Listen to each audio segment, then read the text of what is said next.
सपना के पिता एक गरीब किसान थे। माँ पिता खेत में काम करते तो पीछे से सपना गांव के बच्चों के साथ हॉकी खेलती।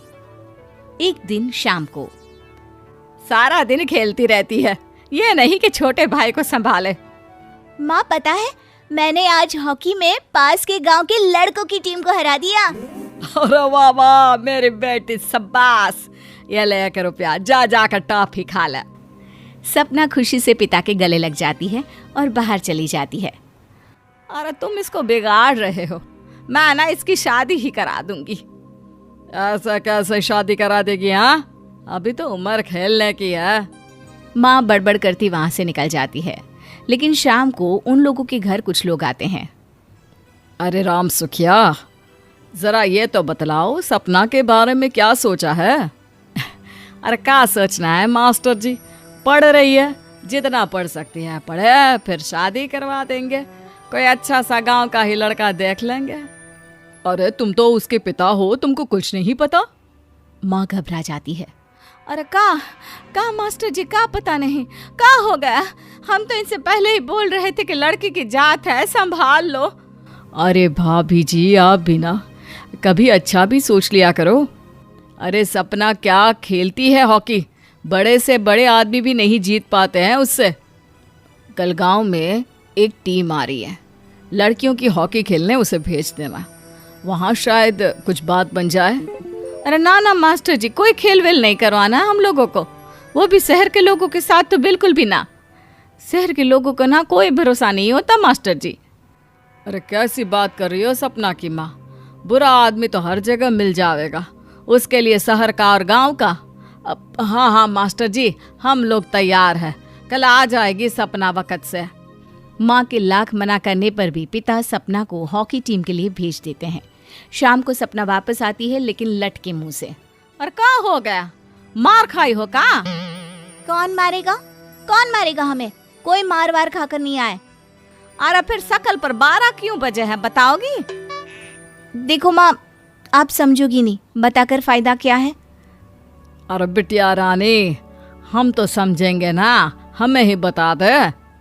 सपना पापा के गले लग जाती है। पापा, मैं ना सिलेक्ट हो गई हूँ भारत की हॉकी टीम में खेलने के लिए। अरे वाह, ये तो बहुत ही खुशी की बात है मेरे बच्चे। फिर मेरी गुड़िया काहे परेशान है? पापा, मुझे दिल्ली जाना पड़ेगा आगे की प्रैक्टिस के लिए। माँ जो सारी बात सुन रही होती है, जोर से चिल्लाती है। एक पैसा नहीं है मेरे पास, समझे? कुछ नहीं दूंगी। शादी के लिए लड़का फाइनल भी कर दिया है, कल्ले का बेटा, वो शादी कर लेगा तुमसे। सपना पिता की ओर देखती है। अरे देख सपना, खेलने दिल्ली जाना है तो सिर्फ इसी शर्त पे कि आकर कल्ले से बेटे से चुपचाप शादी कर लेगी, बोल। अरे ठीक है ना, कल्ले का बेटा तो बहुत ही समझदार है, सरकारी नौकरी है उसकी, मान गया वो तो सपना शादी कर लेगी। सपना भी धीरू जो कि कल्ले का बेटा था उसे जानती थी। वो मन ही मन सोचती है कि शादी तो वैसे भी होनी है, लेकिन माँ की ये शर्त मान गई तो जीवन जीने का एक मौका तो जरूर मिलेगा। हाँ, मुझे मंजूर है। तो कल मैं उन लोगों को बुला लूं? पिता और सपना दोनों एक दूसरे को देखते हैं। अब माँ ठीक है ना, बुलाने की क्या जरूरत है, वो लोग पसंद कर रहे हैं ना मुझे, वही ठीक है। बस आप तो मेरा दिल्ली का बैग पैक कर दो। सपना दिल्ली जाती है, दिल्ली टीम के लिए खेलने के लिए। सपना खूब अच्छा खेलती है और गोल्ड मेडल जीत कर आती है। जब वो गांव आती है तो उसका जोरदार स्वागत होता है। हर कोई सपना सपना चिल्ला रहा होता है। और सपना के पापा, तुम्हारी बेटी ने तो गांव का नाम रोशन कर दिया है। गांव की तरफ से तुम लोगों को गांव में पक्का मकान और सपना को परिषद में पक्की नौकरी देने के लिए हम तैयार हैं। अरे वाह वाह, पक्का मकान, ये तो बहुत अच्छी बात है, लेकिन सपना की नौकरी नहीं चाहिए हमें। हाँ, कैसी बात कर रही हो सपना की माँ? लड़की की नौकरी रहेगी तो अपने पैरों पर खड़ी रहेगी, किसी के आगे झुकने की जरूरत ना पड़ेगी। अरे चुप रहो, हम तो नौकरी ना करते हैं, पर मजाल है कि किसी के आगे झुके हो। ना, हमारी बेटी नौकरी नहीं करेगी।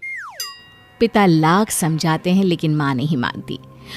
और फिर वो दिन भी आ जाता है जब सपना को अपने कहे अनुसार लड़के से शादी भी करनी पड़ती है। ससुराल में। ए बहू, तू रोज रोज सुबह कहाँ जाती है? घर का सारा काम निपटा कर कहाँ भागती है? माँ का घर तो पास ही है, वहीं निकल जाती है क्या?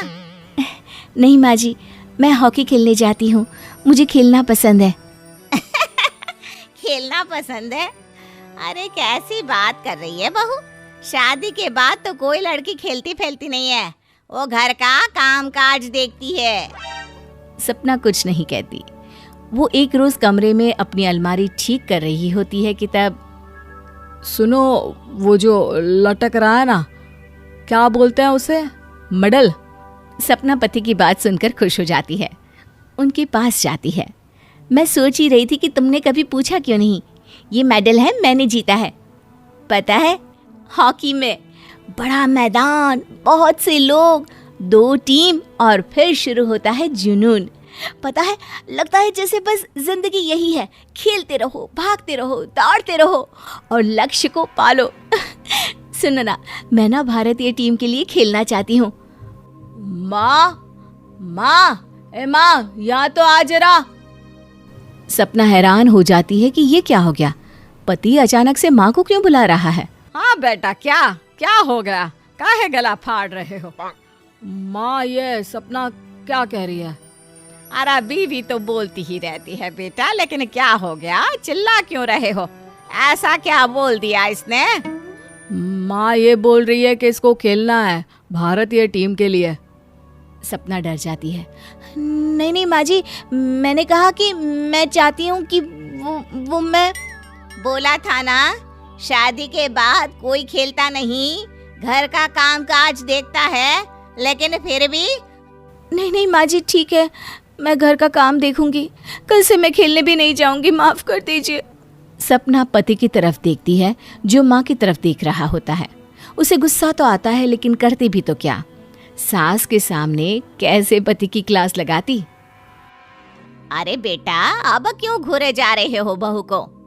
माँ, अभी इस बात का फैसला करके जाना, वरना ये तो तेरे कमरे से जाने के बाद मुझे। अब चुप हो जाइए आप, छोटी सी बात का बतंगड़ मत बनाइए। छोटी सी बात? बहू, ये कोई छोटी बात नहीं है। जो लड़की दिल्ली के लिए गोल्ड मेडल ला सकती है, वो देश के लिए भी तो गोल्ड ला सकती है ना। हम लोगों को किसी चीज की कमी नहीं है बहू, घर का काम तो कोई भी कर लेगा, लेकिन देश का नाम रोशन करने के लिए सपना चाहिए। जा बहू, तेरी ट्रेनिंग का सारा इंतजाम तेरे पति ने कर दिया है, जा खेल और देश का नाम रोशन कर। सपना की आंख में आंसू आ जाते हैं।